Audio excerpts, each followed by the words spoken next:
terapia dirigida por metas en cirugía mayor no cardíaca.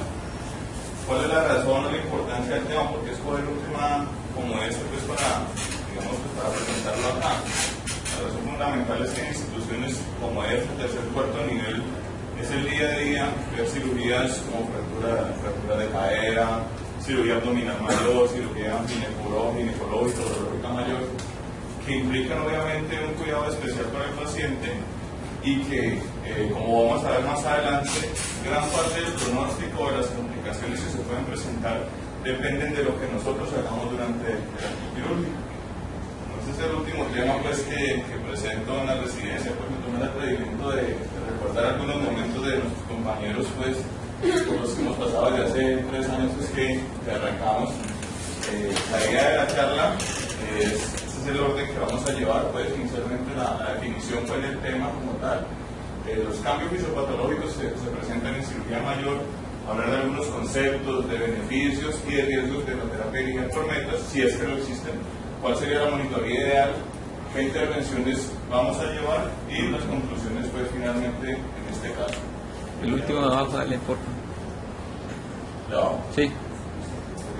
Gracias. Para empezar un momento que podemos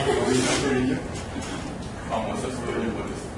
Bueno, en cuanto a las generalidades, importancia del tema, en el mundo 230 millones de cirugías mayores se realizan al año.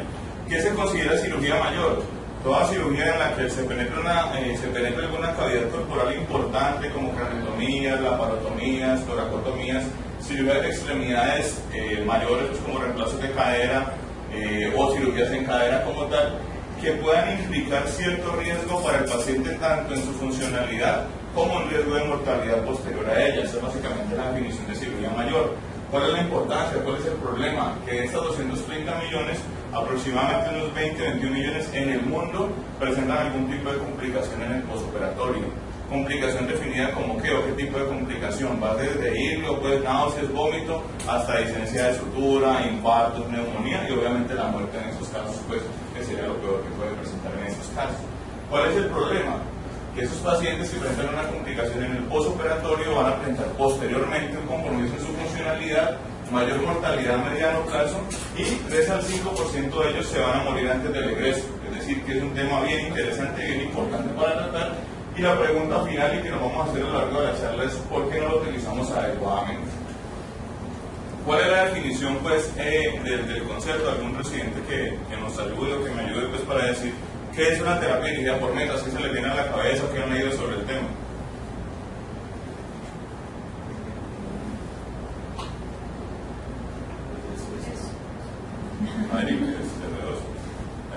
Pues teniendo resultados hacia lo que vamos a administrar o la animación que vamos a hacer durante la cirugía, es esperando una adecuada, finalmente pues se habla a nivel celular, pues que hay una adecuada perfusión y oxigenación celular.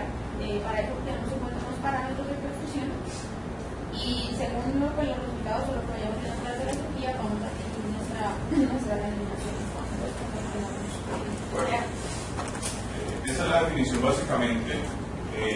La reanimación dirigida por metas consiste en todas las intervenciones terapéuticas que yo genere durante una cirugía en un paciente o incluso en el postoperatorio o en un equipo intensivo con el objetivo de lograr una meta determinada. Y para eso, ¿cuál es mi herramienta? Un uso adecuado de fluidos, de inotrópicos y de vasoactivos es básicamente lo que vamos a considerar en estos casos.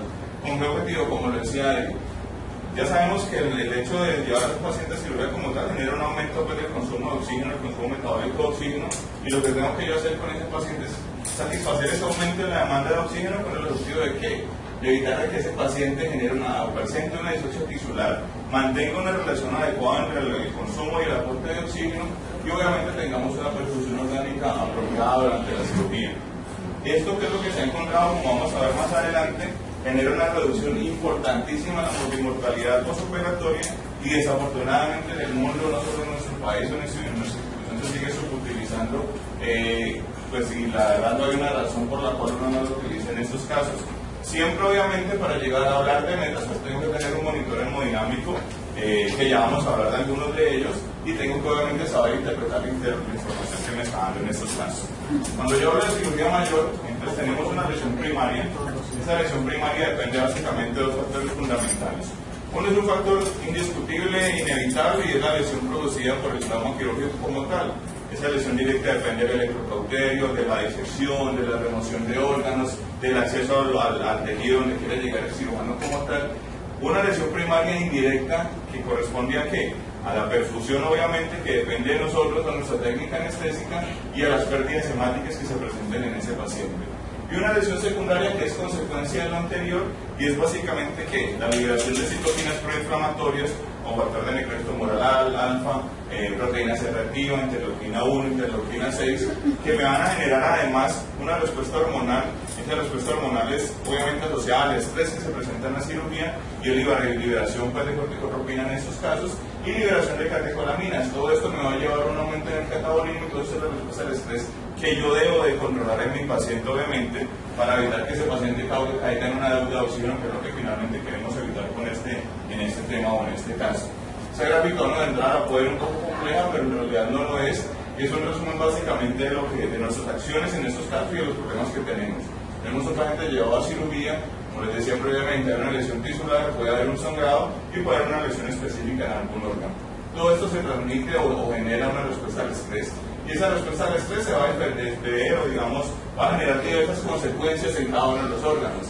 Puede generar obviamente un catabolismo proteico, va a generar resistencia a la insulina, va a generar dolores, va a generar la inmovilidad, compromiso del glicocáliz. Finalmente, esto que me va a llevar a una disfunción a nivel celular, a nivel mitocondrial, y de qué depende de que el paciente llegue acá o no. Pues obviamente de mí en gran parte, si este paciente entra en hipovolemia, si luego que llegue hipoxia, si entra en anemia o si puede hacer una disfunción cardíaca durante la cirugía como tal en estos casos. Entonces, en cuanto a la lesión primaria indirecta, es bien importante para nosotros conocer este término o este concepto, y es que depende de las pérdidas hemáticas que se presenten en cirugía, y lo que se ha encontrado es que pacientes que en una cirugía pierden mayor de 5 mililitros por kilo de sangre asociada al procedimiento quirúrgico, tienen un aumento significativo en la respuesta inflamatoria sistémica y toda esa cascada que vimos previamente se va a exacerbar aún más. Además de esto, el mismo hecho de la cirugía como tal, o depende de la lesión que esté manejando el cirujano, puede llevar a un fenómeno de hipoperfusión local que me va a llevar a ¿qué? A una disfunción celular secundaria, que me va a llevar a un aumento en el compromiso de infecciones o un aumento en el compromiso de las anastomosis que se pueden presentar, y es allí donde el paciente a los 2 o 3 días hace un hilo, hace una infección del sitio operatorio o hace una licencia de futuro de la estructura si no manejamos adecuadamente obviamente esos conceptos. Y es allí donde juega nuestro papel. Y aquí en estos casos, obviamente, el encargado de manejar toda la parte de la terapia hídrica y la parte del compromiso vasomotor que puede tener ese paciente, depende obviamente de nosotros. Esta es una gráfica pues, muy conocida por todos, en la cual obviamente hay una relación entre el consumo y el aporte de oxígeno. Tenemos en cuenta que por encima de este umbral que encontramos acá, hablábamos pues que el consumo es independiente del aporte. Es decir, mi aporte de oxígeno puede caer progresivamente, pero el tejido, digamos, aumenta su rata de extracción tisular de oxígeno y obviamente compensa hasta este punto. A partir de este umbral se convierte, digamos, o cambiamos esta pendiente y encontramos que ese paciente entra en disocia tisular, empieza a aumentar a disminuir el exceso de vaso, aumentar la producción de lactato, porque el consumo se vuelve dependiente del aporte y es este umbral en el que no podemos permitir que nuestro paciente llegue. Ahora bien, pues para los residentes, ¿cuál es o de qué depende el aporte de oxígeno? ¿Cuál es la fórmula de qué depende en estos casos? ¿Cuáles son los determinantes del aporte de oxígeno? ¿De acuerdo? Entonces, eso es lo que vemos a continuación y es donde nosotros vamos a manejar obviamente nuestro paciente. Tenemos que tener un paciente en el que el consumo arterial de oxígeno, como la hablaba Adriana, depende de 3 factores: de la saturación de oxígeno, del nivel de hemoglobina y la presión arterial de oxígeno, que quizás es el menos importante de ellos, pero que tengo que tener en cuenta. Y el gasto cardíaco, que va a depender obviamente de la frecuencia cardíaca y del volumen sistólico. Estos 2 determinantes son los que yo más puedo manipular. Obviamente también puedo manipular el nivel de hemoglobina, la oxigenación del paciente, pero en la parte, digamos, dinámica de la cirugía como tal, son estos los que generan mayor reto para nosotros y los que tenemos que saber obviamente manejar de una manera adecuada para poder obviamente llevar a este paciente a un buen fin, pues, o que las consecuencias de nuestros actos sean adecuadas y no obviamente tengamos un paciente con un compromiso posterior secundario o anterior. ¿Cuál es el problema? Pues esto suena muy fisiológico y siempre, digamos, ha sido históricamente la pregunta es cuánto volumen ponerle a un paciente, si existe una receta de cocina, por qué a este le pongo 1000, por qué a este 1200, si a este 6 cc por kilo hora o a este 3 cc por kilo hora. Y la pregunta es que hoy en día no tiene por qué existir una receta de cocina en la cual yo diga, no, a este le voy a aplicar la fórmula de Holly, o a este yo diga, no, le voy a aplicar 5 mililitros por kilo, sino que yo tengo que saber mi paciente en dónde se encuentra. Entonces lo que yo busco en estos casos, el paciente debe estar en este estado de normovolemia en el cual las complicaciones perioperatorias se disminuyen al mínimo. ¿Por qué razón? Cuando ese paciente entra en hipervolemia o en hipovolemia, ese paciente va a generar cada vez más compromiso. En el caso de la hipovolemia, ¿qué es lo que se presenta? Hay un sacrificio, obviamente, en la perfusión hacia los órganos, entre comillas, no vitales. Eso va a generar que la activación del sistema nervioso simpático, del eje renina, angiotensina, aldosterona, una respuesta inflamatoria más intensa, que me va a llevar a mí a la vez, generalmente, digamos, o intuitivamente, a utilizar más vasopresores, y esos vasopresores aún me van a sacrificar más la perfusión a órganos no vitales, y al final de la cirugía vamos a ver un paciente con hiperlactatemia, con exceso de avance mayor de -6 o menor de -6 en esos casos. Es por eso que yo debo evitar que mi paciente entre en esa zona de hipovolemia como tal, y el objetivo ¿cuál va a ser? Mantenerlo en esta curva, en esta pendiente entre A y B, en el cual, al hablar de la ley de Frank-Starling, el paciente va a tener una adecuada contractilidad con una precarga adecuada, pues evitando obviamente todos los efectos deleterios del hipovolemia. Ahora bien, pues hablamos de los efectos deleterios de la hipovolemia, pero ¿qué pasa con la hipervolemia? Tenemos claramente, también ya se ha definido, que el exceso en la administración de líquidos, una administración de líquidos no controlado, se asocia con mayor mortalidad. Y eso se ha demostrado encontrando que pacientes que tienen una ganancia perioperatoria mayor del 20%, se encontró que el 100% de los pacientes se van a morir. Entonces es por eso que obviamente, si voy a hablar de una terapia dirigida por metas, yo no puedo hablar de recetas de cocina, sino que tengo que hablar qué volumen le voy a dar a mi paciente, pero obviamente dirigido o monitorizado adecuadamente, para evitar que se presente un edema secundario, que aumente la distancia entre la arteriola, pues entre los capilares y la célula finalmente, y que obviamente se evite un compromiso en la oxigenación tisular como tal en estos casos. Pienso yo que esta es la diapositiva más importante de la charla, y esa es la razón fundamental en la cual la gran mayoría de nosotros nos podemos equivocar. El que no conoce su historia está condenado a repetirla, ya lo sabemos. Este es un artículo que se publicó el año pasado, y a pesar de ser publicado el año pasado, utilizan esta gráfica que es de Shoemaker de 1988. O sea, es una gráfica de hace 30 años que tiene completa validez y que desafortunadamente se nos olvida o no la manejamos adecuadamente. Por eso considero que es la gráfica más importante de la charla, y la razón fundamental es esta. Tenemos un paciente que va a ser llevado a cirugía, o que es llevado a cirugía.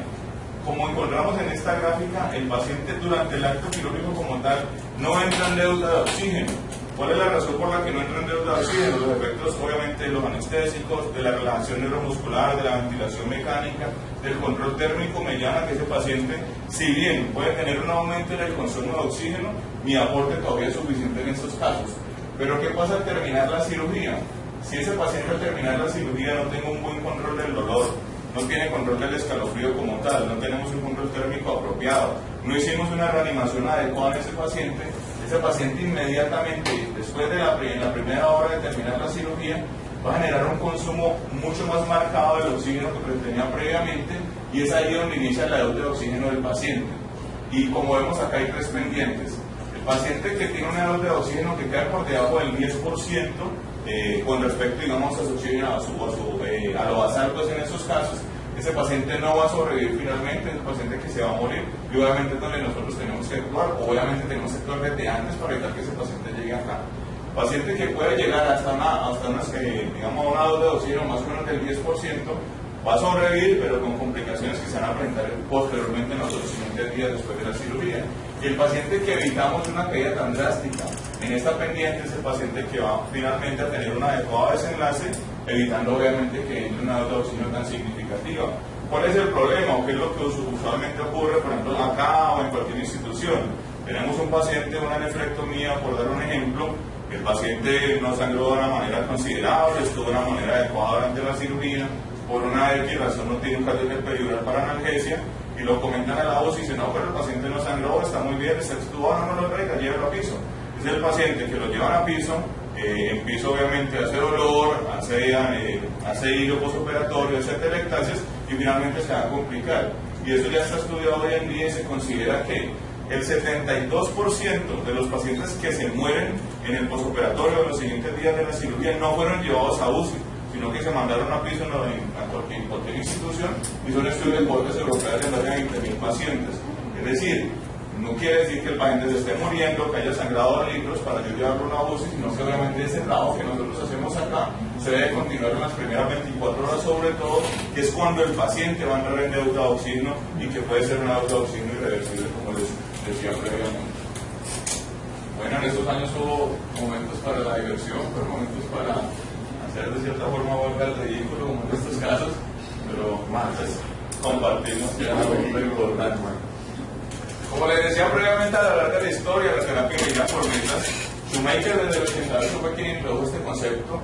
En ese momento él hablaba de metas suprafisiológicas, hablaba de índice cardíaco de por encima de 4.5 litros por minuto por metro cuadrado, índices de oxigenación o entrada de oxígeno mayor de 600 mililitros por minuto, y lo que él encontró inicialmente es que pacientes a los que llevaba obviamente estas metas suprafisiológicas tenían una disminución de la mortalidad en pacientes de alto riesgo, y lo que encontraron en ese caso era que los pacientes con menor índice cardíaco tenían una hipoperfusión a nivel de la mucosa intestinal, y así como ocurrió en el intestino, ocurrió obviamente en todo el cuerpo, y es lo que se debe evitar en estos casos. ¿Qué es lo que empezó él? ¿Qué es lo que hizo él? Lo mismo que debemos hacer actualmente, optimizar el volumen y utilizar inotrópicos en el paciente que sea apropiado, en el paciente que sea indicado. Pero desafortunadamente esto que hicieron hace 30 años se olvida a veces y no lo practicamos de una manera adecuada, se diluye el conocimiento en el tiempo. Esa es una pregunta de la diapositiva anterior,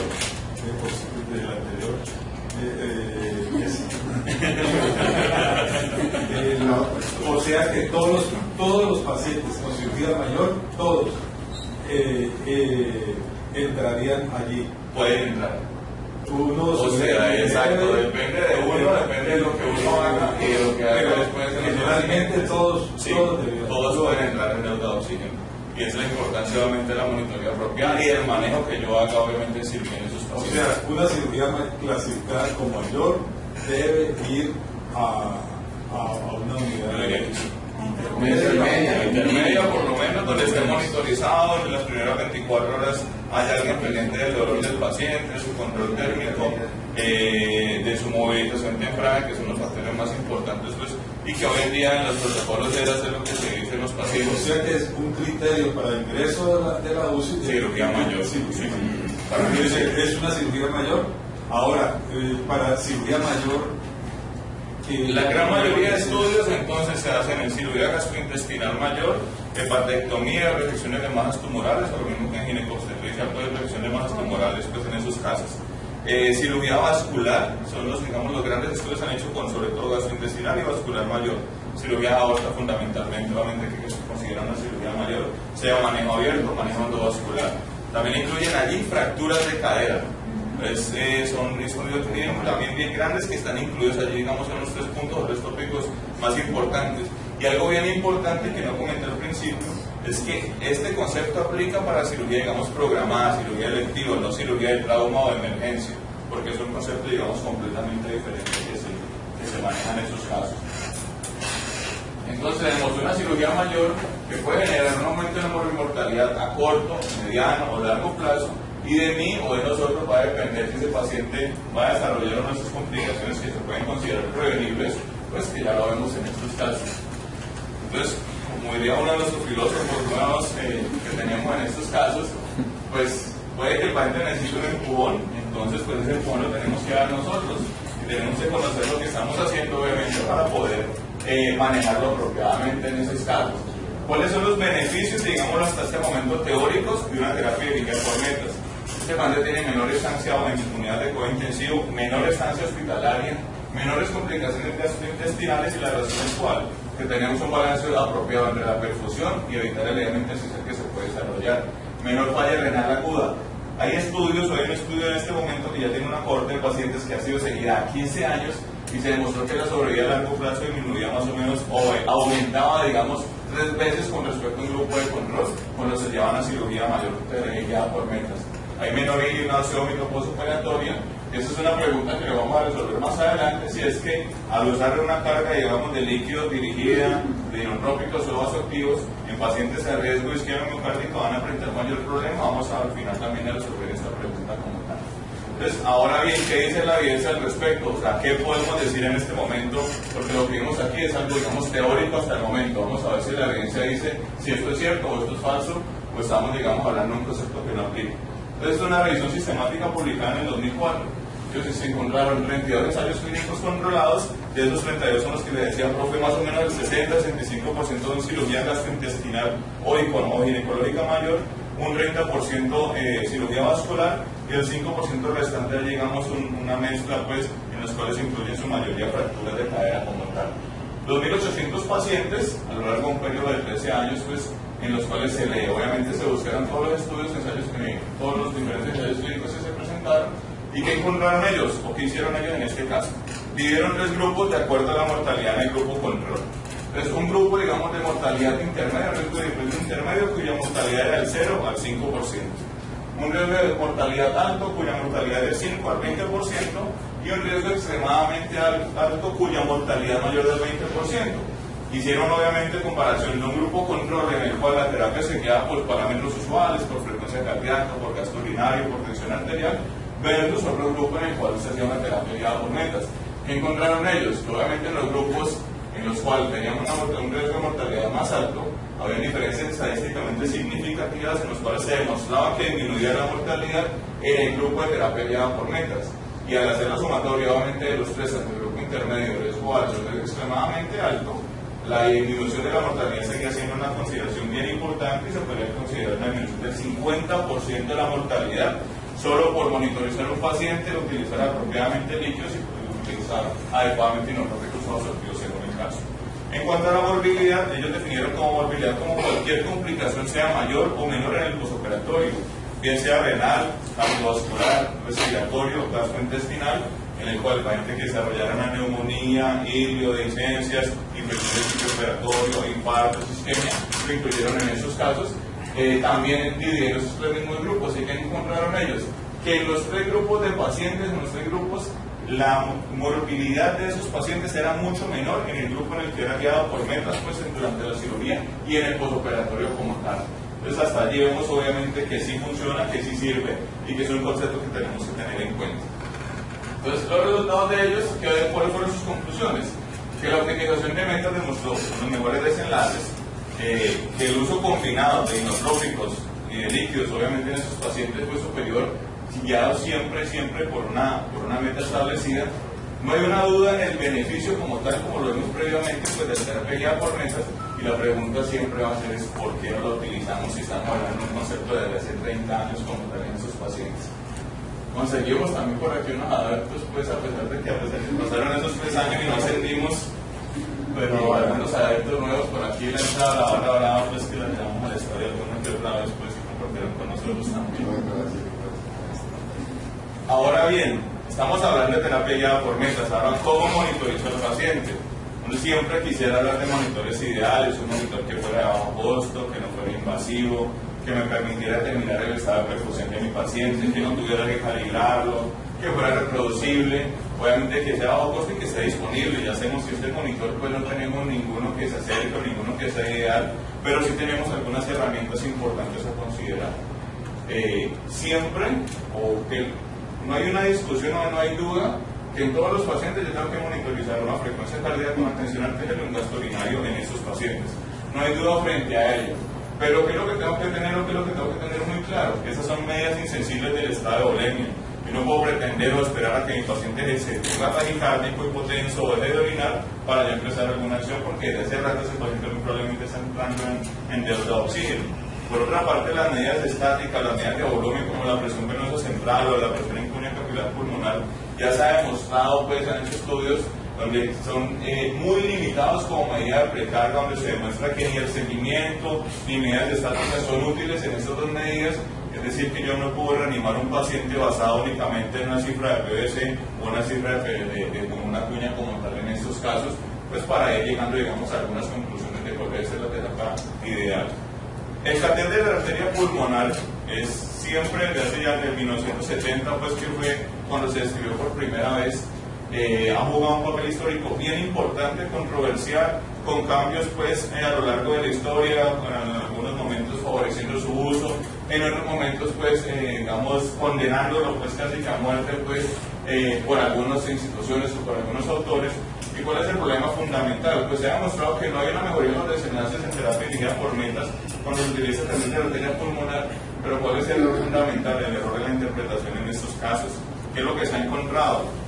Han hecho estudios pues en unidades de cuidado intensivo de pacientes que tienen un de arteria pulmonar y han encontrado que solo el 45% de los médicos que trabajan en unidad de cuidado intensivo interpretan adecuadamente y toman una decisión acertada con un de arteria pulmonar. Entonces, pues si solo la mitad, pues una moneda al aire, sabe interpretar este instrumento, esta herramienta como tal, no podemos pretender que nos ayude en la mejoría de los desenlaces en la terapia guiada por metas, porque estaríamos adivinando prácticamente en estos casos. Sin embargo, se sigue recomendando en poblaciones especiales, con compromiso hemodinámico complejo, pacientes ancianos que tienen problema cardíaco y problema séptico a la vez, en los cuales solamente usted puede determinar de una manera muy fina cuál va a ser la intervención a realizar como tal. El doble esofágico desafortunadamente no lo tenemos disponible, pero en Inglaterra y en Francia es el gol estándar de la terapia guiada por metas. Es una sonda muy delgada, como ven acá, no es la sonda gruesa del eco, y su interpretación es muy fácil, es simplemente introducir esa sonda a nivel esofágico, ella va a medir el flujo de la aorta descendente, hace un homograma, hace un algoritmo allí, y con ese algoritmo nos va a calcular, dependiendo del diámetro transversal de la aorta en ese nivel, va a calcular tanto el volumen sistólico, su variabilidad y el gasto cardíaco. ¿Y qué es lo que se ha encontrado? Ya han hecho estudios, pues como lo usan en Inglaterra, NICE, pues los días del año lo recomiendan, y han evidenciado que hay una disminución en la morbilidad y distancia hospitalaria en terapia guiada por metas. Desafortunadamente no lo tenemos, pero es importante conocerlo porque es una herramienta que esperemos dentro de poco llegue al país como tal. Y ahora bien, las técnicas que sí conocemos, que son las técnicas basadas en análisis del contorno de pulso. Obviamente son técnicas también muy subutilizadas hoy en día, a pesar que quizás son las que más acceso tenemos pues, en los pacientes como tal. ¿Cuál es el principio? ¿Qué es lo que tenemos que manejar en estos casos? Que la variación de las ondas de presión arterial va a depender del estado de la volemia. Estas medidas dinámicas, pues, estas técnicas de análisis del contorno del pulso, predicen la respuesta a fluidos, y eso es algo bien importante. Ellos predicen la respuesta de fluidos, mas no son un marcador de volemia ni de precarga, son un marcador más bien de en qué parte de la curva de Frankenstein se encuentra mi paciente, y me van a determinar si yo le pongo más líquido me va a responder, y si le pongo más líquido no me va a responder, dependiendo de en qué parte de esa curva se encuentra en esos casos. Y como ya lo hablaba previamente, son mejores predictores pues, en reanimación en esos pacientes que las medidas de presión de llenado. Han pasado a utilizarse un 1% en el año 98 un 45% en el año 2012. La pregunta es, bueno, ¿y esto mejora desenlace? ¿Me sirve para algo ese tipo de herramientas, ese tipo de, digamos, de instrumentos como el pico, el LIRCO, el piquiteo como tal? Entonces también hay un metaanálisis donde se valoran estas medidas dinámicas. ¿Qué buscaron ellos? El desenlace primario fue la morbilidad en el postoperatorio con la misma definición que les hablé previamente. Incluyeron 960 pacientes, un estudio más o menos de 7 años. Esos 14 estudios, la gran mayoría fueron en Europa, en China, 7 y 3 en esos casos, y uno en cada uno de esos 3 países, Estados Unidos, India y Brasil.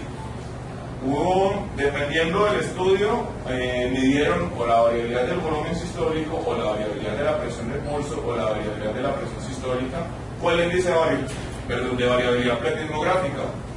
Este último, que es una herramienta, digamos, novedosa, en el cual el paciente con una sonda similar a una pulsoximetría sin necesidad de invadirla, se le hace un índice similar a los anteriores y me determina el estado de volemia sin tener que correr una línea arterial como tal.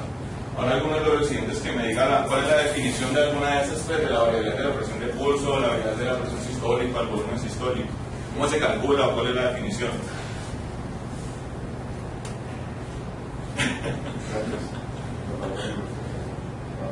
Algo que la pregunta que va dirigida, porque se nos olvida cómo calcularla, y muchas veces nos quedamos con que no, es que el monitor no me la da, el monitor no me la muestra.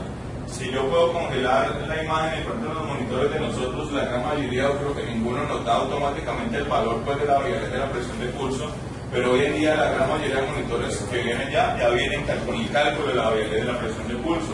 Pero hay algunos que yo puedo congelar la imagen y hacer simplemente esta cuenta.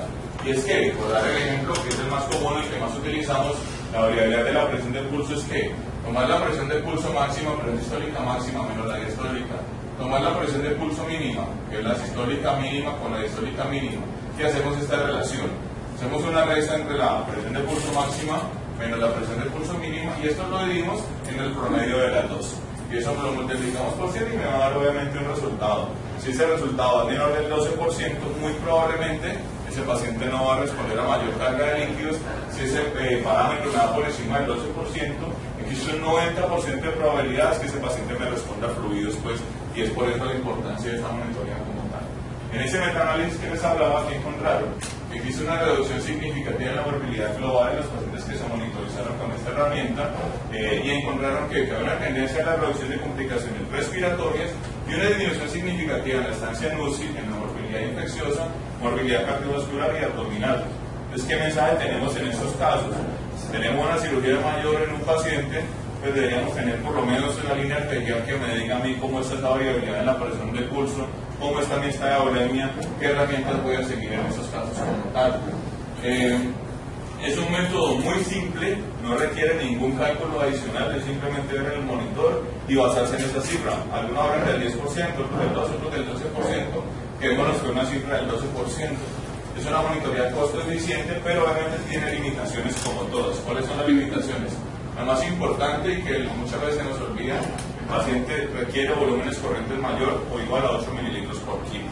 Se nos olvida frecuentemente, y en pacientes con SDA obviamente quizás no pueda aplicar esa monitoría por esta razón. Lo otro es que, como hablábamos también ya ayer, por ejemplo, en la charla de hoy, en tórax abierto, pacientes con hipertensión abdominal o una arritmia no nos funciona adecuadamente o no son un marcador fidedigno, y que obviamente hay una heterogeneidad importante en los protocolos de tratamiento como tal. Hasta allí, digamos, la monitoría invasiva en estos pacientes, pero siempre tengo que complementar esto con marcadores de bienestar tisular, como lo decía Adrián en la definición. Lo que yo quiero finalmente en ese paciente es que esté adecuadamente perfundido. Y la única manera que yo tengo de saber finalmente cómo está la perfusión es obviamente medirla, porque los anteriores son marcadores hemodinámicos muy grandes o globales y no muy finos, digamos, de cómo está la perfusión a nivel tisular. Obviamente necesito saber cómo está el aporte del consumo de oxígeno, tomar medidas intermitentes. En estos casos ya hemos demostrado que al tomar estas medidas intermitentes hay un claro beneficio en los desenlaces clínicos. ¿Cuál tomar? Es decir, vamos a tomar saturación venosa mixta de oxígeno, niveles de lactato, niveles de exceso de base, diferencial velo arterial de CO2 o tasa de extracción de oxígeno, cualquiera, la que usted quiera. En este momento en terapia dirigida por metas no hay una o no se habla de una superior a la otra, pero la idea es que la tome y la tome seriada. ¿Cada cuánto? Depende del paciente. No hay una recomendación clara que le diga cada 2 horas, cada 2 horas y media, cada 3, no, depende de su paciente. Pero lo importante es que guíe su terapia o guíe sus herramientas de trabajo basados también en la toma seriada, digamos, por lo menos cada 2 horas de una muestra bioquímica como tal. Y esto es algo que obviamente se investiga cada vez más, que está en estudios clínicos iniciales, pero es hacia donde vamos, y es que finalmente lo que queremos hacer es determinar que la microcirculación de mi paciente esté de una manera adecuada, y tenemos que buscar, obviamente, nos están buscando herramientas para medirlas apropiadamente. Bueno, como no todo es rumba y no todo es salir, entonces obviamente también estudiábamos, ganamos premios, también peleábamos pues por el bien de todos, que es parte de lo que hicimos en este paso pues por la residencia. Aquí esto es una comparación, es un cuadro que me gusta mucho porque es comparar, digamos, las herramientas que tenemos disponibles.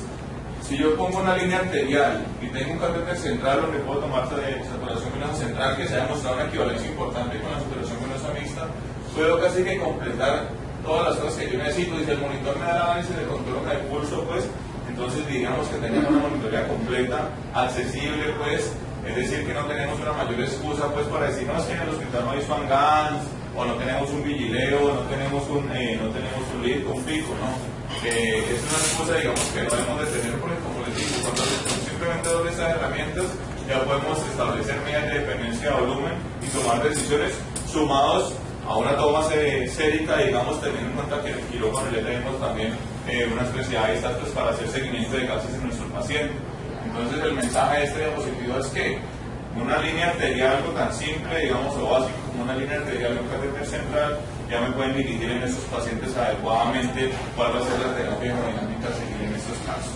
Ahora bien, ya hablamos, todo eso se basa en fluidos inotrópicos y vasoactivos. ¿Cuál es el fluido ideal?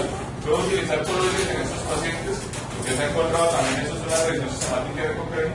Lo que encontraron ellos es que los coloides no reducen ni el riesgo de complicaciones ni de muerte, y que los stars aumentan tanto el riesgo de complicaciones como de muerte. Entonces, teniendo en cuenta que el costo de los coloides es mucho mayor a los cristaloides y no me ofrecen ningún beneficio y me pueden aumentar la mortalidad, pero no hay ninguna razón para yo utilizar coloides en terapia de línea por mientras, pues, como conclusión en estos casos. En cuanto al inotropio o vasoactivo ideal en terapia de línea por metas, no hay una consenso, digamos, en general. La gran mayoría de estudios se hacen con dobutamina, con dofloxamina, los inotrópicos, y en el caso de que se requieran vasoactivos se utiliza norepinefrina, pero no hay un estudio o un ensayo que haya comparado, digamos, norepinefrina con dopamina, por ejemplo, no lo hay, pero pues son las recomendaciones que siempre se hacen en esos casos. Ahora listo, estamos claros en que vamos a usar un cristaloide. ¿Qué cristaloide utilizar? ¿Balanceado o no? Pues también hay una revisión sistemática de 700 pacientes, y que encontró esa revisión sistemática que al comparar pacientes que se reanimaban terapia dirigida por metas con cristaloide no balanceado, que es salina, versus cristaloides balanceados. Cristaloides balanceados estamos hablando de lactato de Ringer, de acetato de sodio, acetato de Ringer o malato de sodio, que son como los más conocidos en estos casos.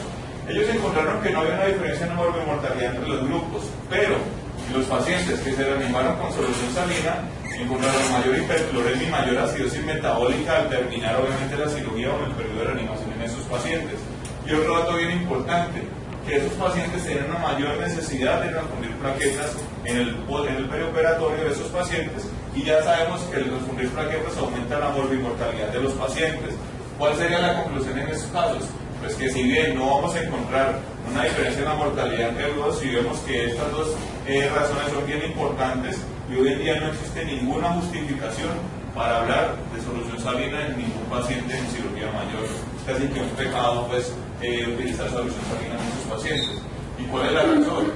Ellos incluyen el lactato de Ringer para un líquido balanceado, porque si bien es hiposmolar, con respecto al plasma se comporta como líquido balanceado al llegar al tejido como tal. Y miren, por ejemplo, si uno dijera, no, es que de pronto es más caro. El costo de la solución salina es exactamente el mismo del lactato de Ringer. No estamos buscando una solución que no tengamos acá. Si tenemos acetato de sodio lo utilizamos, si tenemos plasmalato lo utilizamos, pero si tenemos lactato de Ringer pues lo utilizamos.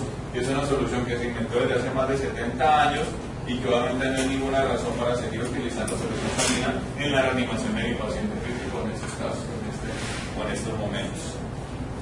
Los momentos con los amigos, con los compañeros.